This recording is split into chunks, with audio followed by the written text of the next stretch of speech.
Okay, Assalamualaikum warahmatullahi wabarakatuh. We are from group 7. We will talk about cooperative and implicature with my group members Siti Justika, Megawati, and me, Salsa Nurasari.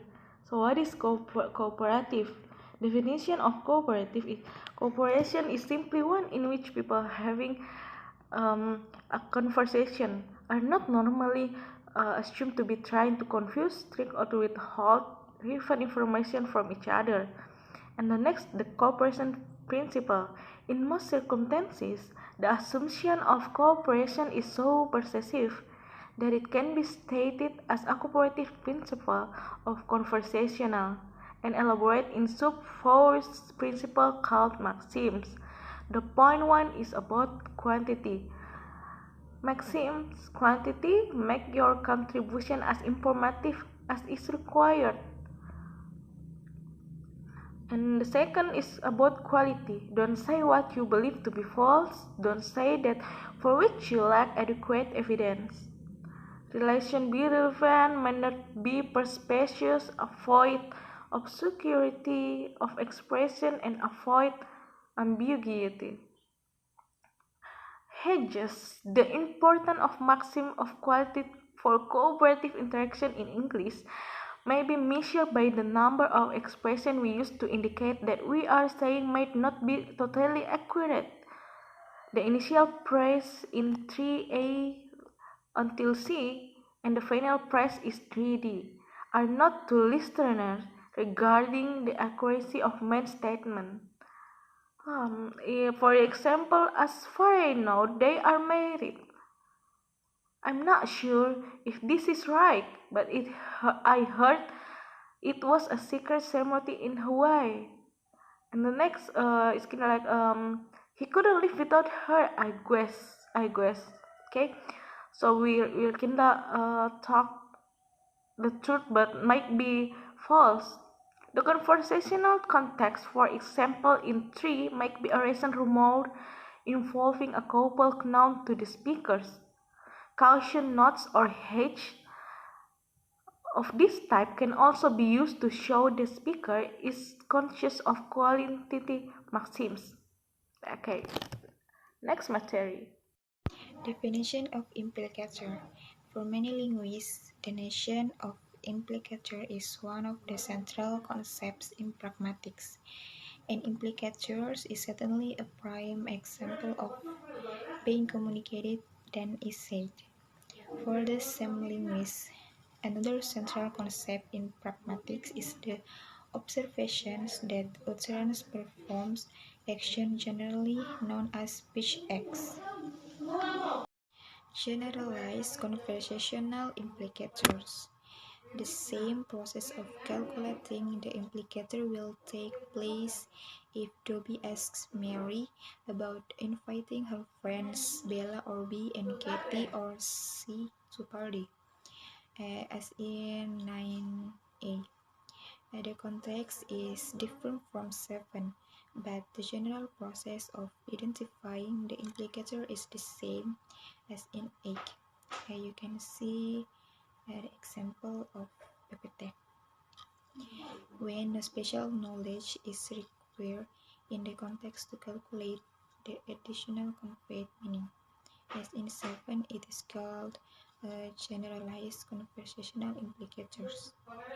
A number of other generalized conversational implicators are commonly communicated on the basis of scale of values and are consequently known as scalar implicators.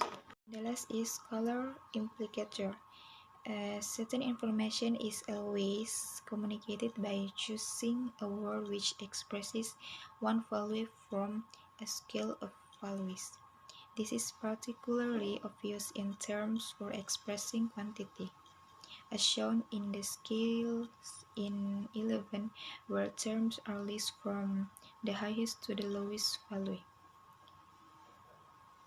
When producing an utterance, a speaker selects the word from the scale which is the most informative and truthful quantity or quality in the circumstance, as in 12. I'm studying linguistics and I've completed some of the required course.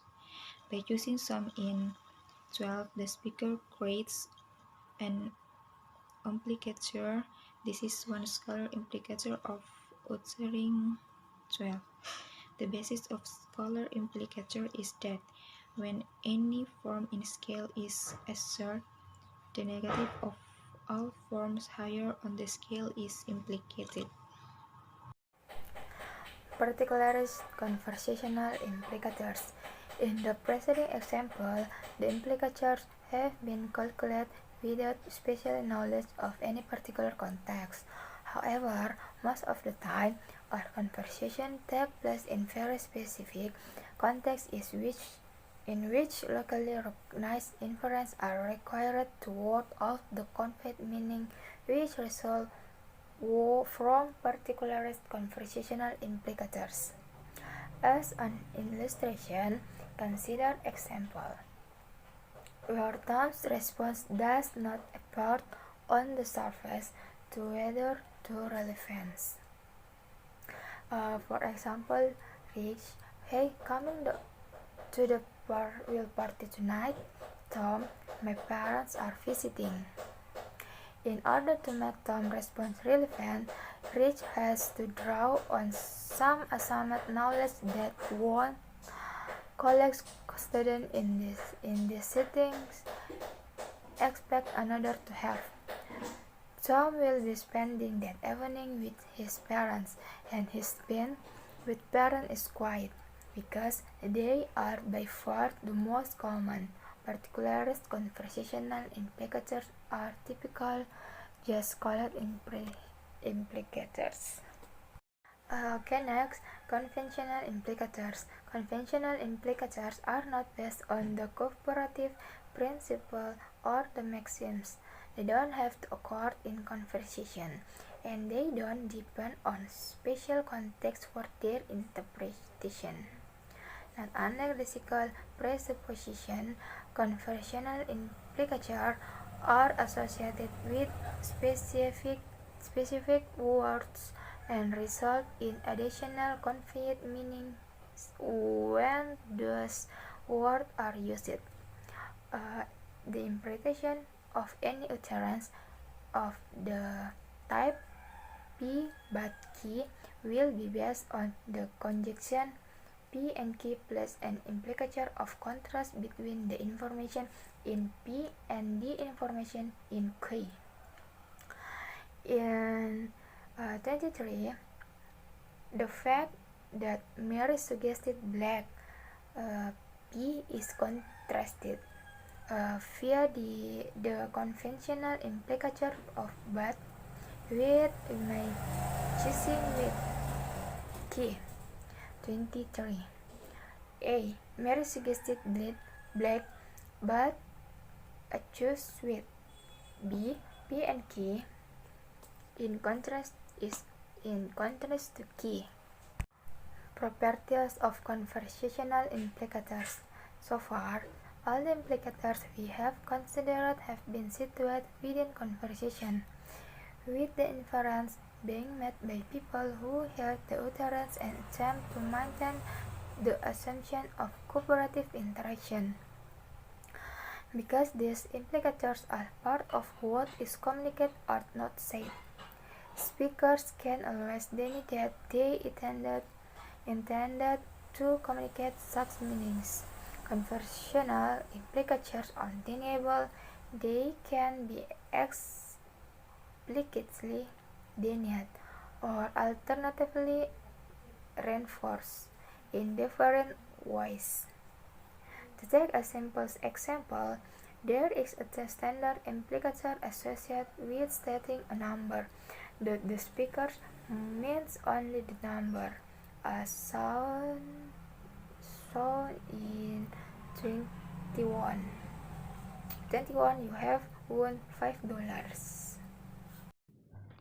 Okay guys, that's our presentation today. Thank you for your attention. See you.